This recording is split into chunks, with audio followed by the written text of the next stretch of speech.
Robert Vadra ने कहा कि प्रियंका जी को लोकसभा में होना चाहिए, उनकी जगह वहां है, चुनाव लड़ना चाहिए। उन्होंने कहा वो अमेठी से लड़े, सुल्तानपुर से लड़े, जहां से चाहे वहां से लड़े पार्टी, यानी उन्होंने जो वेटिकन सिटी ऑफ कांग्रेस है उसी तरफ इशारा किया, गांधी पट्टी।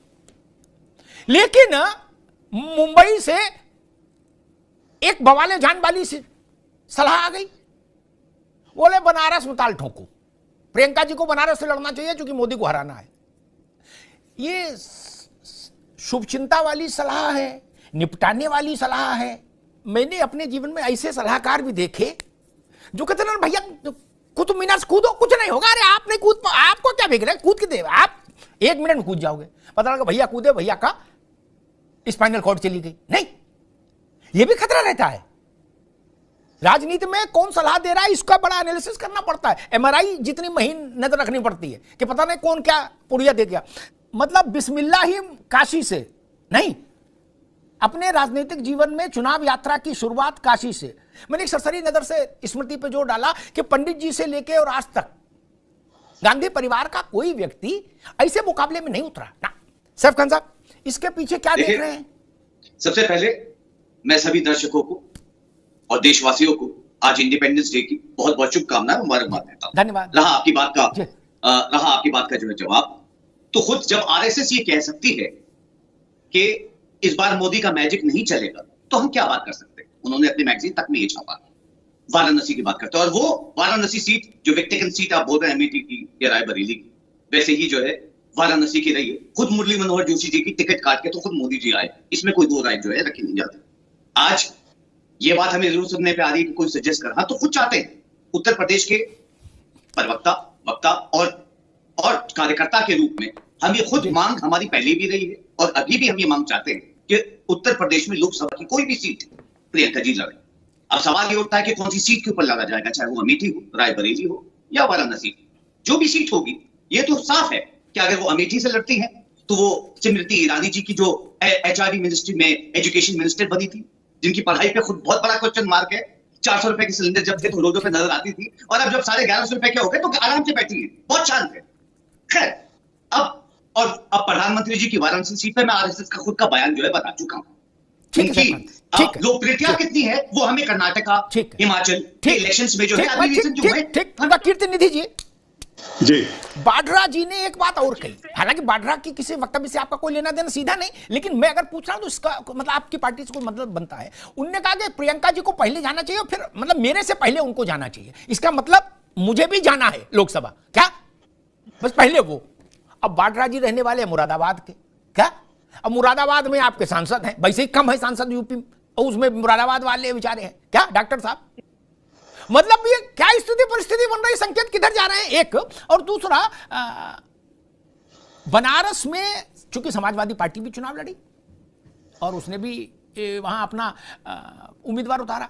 बनारस में प्रियंका गांधी को चुनाव लड़ना चाहिए मोदी के खिलाफ, क्या इंडिया की तरफ से और उद्धव ठाकरे की पार्टी से सुझाव आया। उत्तर प्रदेश में आप इंडिया के चेहरा हैं, ठीक ना भाई। अखिलेश यादव ने वही तो फार्मूला रखा कि जो जहां ताकतवर है वो नेता रहेगा, बाकी उसके पीछे रहेंगे, ठीक। तो यहां इंजन आप हैं, तो इंजन इस सुझाव को कैसे देख रहा है कि काशी में मोदी वर्सेस प्रियंका गांधी? देखिए अमिताभ जी, जिस मुद्दे पे आज चर्चा है, प्रियंका गांधी जी के पति है रॉबर्ट वाड्रा साहब जी, कांग्रेस की नेता। कांग्रेस पार्टी का अलायंस इंडिया में, समाजवादी पार्टी भी उस इंडिया में है, सब एकजुट होकर के इंडिया नाम के अलायंस के साथ। ये आने वाला वक्त तय करेगा कि कौन सी सीट कांग्रेस पार्टी के पास है, कौन सी सीट लोकदल के पास रहेगी, कौन सी सीट समाजवादी पार्टी के पास रहेगी। जो सीट जिसके पास रहेगी वहां से उसका उम्मीदवार चुनाव लड़ेगा। लेकिन इतिहास अगर देखेंगे तो पंडित जवाहरलाल नेहरू के खिलाफ भी डॉक्टर लोहिया चुनाव लड़ते थे, और जीत और हार में बहुत अंतर नहीं है। जो हार से भयभीत हो गया उसके पास जीतने का मादा नहीं, इसलिए जो हार को स्वीकार करने की ताकत रखेगा वही जीत को भी स्वीकार कर पाएगा। और मैं तो कहता हूं कि प्रियंका गांधी जी, राहुल गांधी अगर उत्तर प्रदेश से थोड़ा बाहर निकलेंगे तो मैथिली जी बहुत अहंकार की बात कर रहे थे, लेकिन एक बात तो सच है, कर्नाटका में राहुल जी का प्रियंका जी का मुकाबला मोदी जी से हुआ। एक बात तो सच है, राहुल जी का प्रियंका जी का मुकाबला हिमाचल प्रदेश में नरेंद्र मोदी जी की और भारतीय जनता पार्टी के साथ हुआ, और दोनों जगह कांग्रेस पार्टी ने अपना सरकार बनाया। तो लड़ने में के लिए हिम्मत चाहिए और मोदी अपराजय नहीं। मतलब मैं समझ गया पांडे जी भी उसी लाइन पर सुझाव दे रहे हैं जिस लाइन पर संजय राउत ने दिया। अब ये 10 जनपद को समझना है कि भैया क्या कहूं, सीधे सबसे बड़े इम्तिहान बैठा दो क्या कि जो न मानियो ब्रह्म सर तो महिमा मिटे अपार। यहां कौन जयप्रकाश और कौन लोहिया और जवाहरलाल है? नहीं ना, पहली बार लड़ा दो ताकि मैं समझ भैया ठीक है। सैफ खान साहब, गरीबी, बेरोजगारी, भुखमरी, अपराध, इस तरह के जो मुद्दे हैं ये 1952 से चले। पहला चुनाव जो पंडित जी की अगुवाई में देश ने लड़ा, तब से लेके आज तक मोहल्ले के चुनाव से लेके और लोकसभा तक के हर चुनाव में ये मुद्दे होते हैं, ठीक ना। 35-36 साल तो हम ही को हो गए देखते हुए, और हर चुनाव से पहले कहा जाता कि अब की मुद्दों पर चुनाव होगा। तो मैं पूछता हूं पिछले चुनाव क्या बिना मुद्दे को हो गए थे? नहीं ना। ये देखो इंदिरा का खेल, सुन लो, नारा कब लगा था? जब बहुत सारे लोग पैदा नहीं हुए थे यहां जो बैठे। क्या ये देखो इंदिरा का खेल, खा गई चीनी पी गई तेल, तब भी महंगाई मुद्दा था, आज भी है। गरीबी हटाओ कब आया था? ठीक, पानी, बिजली, सड़क, अपराध, ये शिष्टाचार, भ्रष्टाचार, ये सब मुद्दे रहे हैं मित्र। उन्हीं की छाया में चुनाव हर बार हुआ है। तो उत्तर प्रदेश में सबसे बड़ा गठबंधन हुआ था जिसमें अजीत सिंह, मायावती और अखिलेश यादव तीनों थे। उससे बड़ा गठबंधन संभव नहीं, हो नहीं सकता। क्या उस गठबंधन के तहत लड़ने के बाद अजीत सिंह चुनाव हार गए थे मुजफ्फरनगर से। सैफ खान साहब, तो अभी सिर्फ इतना ही तो है कि अखिलेश यादव से कुछ दल बाहर हुए नाराज होके, महान दल बाहर हो गया, राजभर बाहर हो गए, 2% वाली एक पार्टी जुड़ गई, कांग्रेस। चमत्कार कैसे हो जाएगा फिर सैफ खान साहब? नहीं, देखिए, सबसे पहले आपने अभी 2019 का एग्जांपल दिया कि वो गठबंधन हुआ था। मुद्दों के ऊपर बिल्कुल चुनाव जो है होता है। आज महंगाई भी मुद्दा है, बेरोजगारी भी मुद्दा है, महिलाओं का अत्याचार भी मुद्दा है, और हर चीज के मुद्दे हैं उत्तर प्रदेश में, है तो हैं। मगर 2019 में क्या हुआ था वो हम सब जानते हैं। पुलवामा में जो करवाया गया था, और सतपाल मलिक जी जो गवर्नर है उन्होंने जो बताया था, उन जवानों को शहीद करवा के जो है वोट शेयर जो लिया गया था। तभी तो कर्नाटका से उस वक्त आवाजें आ रही थी इनकी भारतीय जनता पार्टी के, इनके प्रतिनिधियों की जो है कि अब तो हम ये जीतेंगे ही जीतेंगे। और जाहिर सी बात है देश को भावुक कर दिया था कि ये देखिए हमने जो है ये बदला लिया है, हम जो ये कर रहे हैं। मुद्दे तो अपनी जगह के ऊपर, मगर देश उस वक्त एक साथ इसलिए हुआ था कि लगा था कि देश के लिए जो है ये सरकार कुछ कर रही है।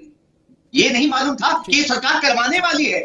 सैफ खान सवाल सवाल है, एक सप्लीमेंट्री सवाल पूछ ले, एक सेकंड रुक जाओ, एक सप्लीमेंट्री पूछ ले।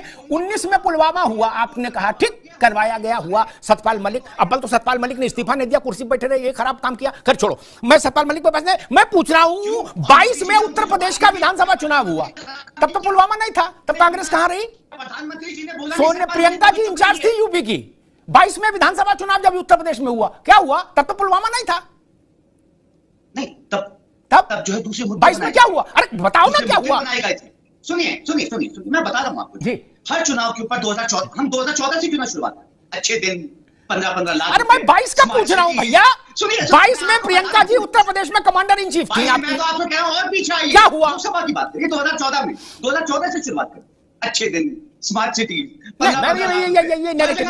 मेरा प्रश्न था, उसका उत्तर आपने नहीं दिया। मैंने पूछा 19 में आपके मुताबिक पुलवामा, मैथिल जी ये कह रहे हैं 19 में पुलवामा ने जिता दिया। मेरा प्रश्न था 22 में क्यों हारे उत्तर प्रदेश में आप, जब प्रियंका गांधी जैसी आपकी सबसे कीमती नेता कमांडर इन चीफ थी राज्य में इलेक्शन कैंपेन की, ठीक? उसके बाद लल्लू को सजा दे दी, प्रियंका जी को बरी कर दिया, क्या? जबकि लल्लू बेचारे हर दूसरे दिन जेल गए, इतनी लाठी खाए जितनी कोई नहीं खाया। खैर, अब वो कह रहे अब की नया मुद्दा लाए हैं हम लोग और इस बार बीजेपी के लिए मुश्किल पैदा कर देंगे। मुद्दों पर भ्रम हो सकता है, उनकी थीसिस अलग हो सकती है, लेकिन रुपया तो सबको समझ में आता है। तिवारी जी बोलो। हां, अनपढ़ से अनपढ़ भी पैसा तो जानता है, जिसने स्कूल का मुंह नहीं देखा वो भी पैसा जानता है। क्या मोदी, कीर्ति बाबू हां बोलते रहेगा, मोदी सरकार दे रही थी किसानों को 6,000, 8,000, 12,000 जो भी, ठीक, किसान निधि 2-2 हजार वाली, ठीक। राहुल गांधी ने क्या किया? बार छंग 72, क्या हम 72,000 देंगे, लो कर लो बात, क्या ये 12 दे रहे हैं, हम 72 देंगे, आ जाओ बाहर, 12 के मुकाबले 72, 12 के मुकाबले 72। अब ऐसा कौन बुड़बक होगा तिवारी जी उत्तर प्रदेश ने, पूरे देश दुनिया में, जिसको ये ना पता कि ज्यादा 12 होते कि 72, क्या?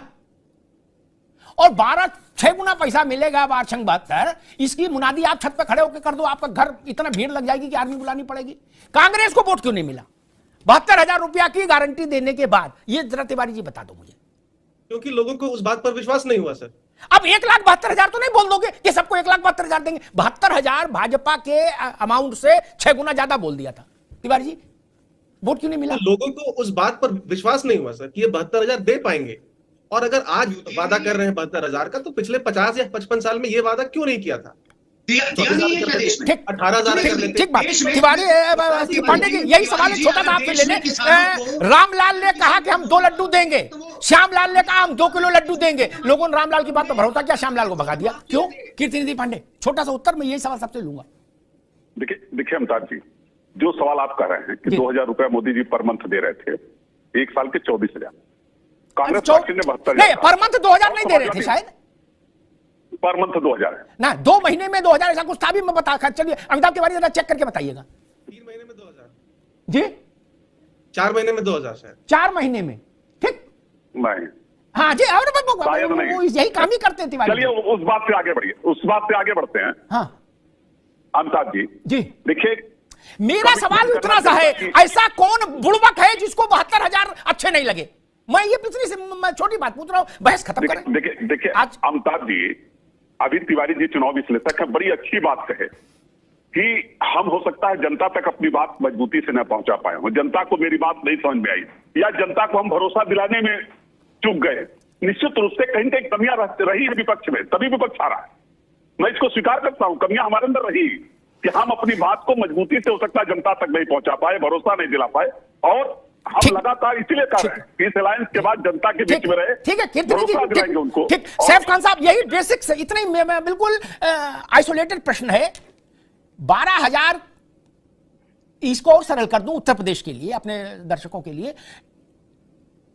भाजपा ने कहा कि हम 2 लड्डू देंगे साल में, कांग्रेस ने कहा हम 2 किलो लड्डू देंगे साल में। क्या जनता ने कहा ना तुम्हारी बात भरोसा नहीं, हम इधर जाएंगे। ये तो नगद की बात कही थी राहुल गांधी ने, योजना की बात नहीं की थी। उन्होंने कहा 72,000 रुपया कैश इन हैंड देंगे, हम पर भरोसा जताओ। क्या हुआ सैफ खान साहब? अमिताभ जी, वहां पुलवामा कहां से आ जाएगा? 72,000 और 12,000 तो सब जानते हैं। पुलवामा हो, पुलवामा के चाचा हो, लेकिन ये तो सब जानते हैं 72,000 क्या होता है। नहीं, बिल्कुल बिल्कुल सब जानते हैं जी। और उत्तर प्रदेश वासी ये भी जानते हैं कि सब ज्यादा ईवीएम जो सड़कों पे उत्तर प्रदेश में ही पाए गए। अच्छा, अब आप उधर आ गए, मैं समझ गया। कर्नाटक में गजब करते हो यार, ये नहीं करो, ये थेत रही है। कर्नाटक और हिमाचल प्रदेश में पहले आपसे सवाल है, 2014 से पहले मुझे एक घटना बता दीजिए कि सड़क के ऊपर आपको ईवीएम या होटलों के कब्जों में मिली। मैं समझ गया, अब रुकना होगा भैया मैथिल साहब, मैं समझ गया। अगर नहीं जीते या तो इनको जीतने देना, और अगर ये नहीं जीते तो ये ईवीएम का चीर हरण कर देंगे, जान लीजिए। क्या कर्नाटक में, हिमाचल में ईवीएम की इज्जत बच गई, बाकी नहीं बचेगी मैथिल साहब। मैं इस बात का उत्तर पूरे देश में घूम घूम के लोगों से पूछता रहा कि भैया 6,000 और 72,000 मैं 72 वाले को क्यों भगा दिया? जो इसका उत्तर है वही सच समझना है, कांग्रेस को भी सपा को भी। बात कड़वी है लेकिन बात सच्ची है, ये भाजपा का मसला नहीं है। ननकू और रज्जाक ने आपके 72 को क्यों नहीं स्वीकार किया? आप भी बड़े घर के लड़के थे, आपका परिवार 45 साल सरकार में रहा, छोटे आदमी थे नहीं कि सड़क चलते नहीं बोल दिया? आपने बोला था कि मेरी गारंटी है 72,000 नगद करारे नोट। क्या क्यों नहीं माना? क्यों नहीं माना? इसका उत्तर खोजना होगा मित्र। कठिन नहीं है उत्तर, स्वीकार करना कठिन है कीर्ति बाबू। ठीक, उत्तर बहुत सरल है, जो हमको पता वो आपको पता, ऐसा थोड़ा नहीं कि हमको ज्यादा जानते हैं, लेकिन स्वीकार करना मुश्किल है। और जब तक स्वीकार नहीं करेंगे तब तक ट्रीटमेंट नहीं होगा, जब तक ये नहीं मानेंगे कि बीमारी है। क्या झुट्टे ताल ठोकते रहेंगे तो उत्तर नहीं आएगा, ठीक ही नहीं होंगे। मैं एक बात कहता हूं, मैं तो बड़े बुनियादी सवाल उठाता हूं, बाकी तो विद्वान लोग हैं, घोषणा पत्र में विद्वता दिखाते ही हैं, उससे चुनाव जीता जाता क्या? बात तो सही है।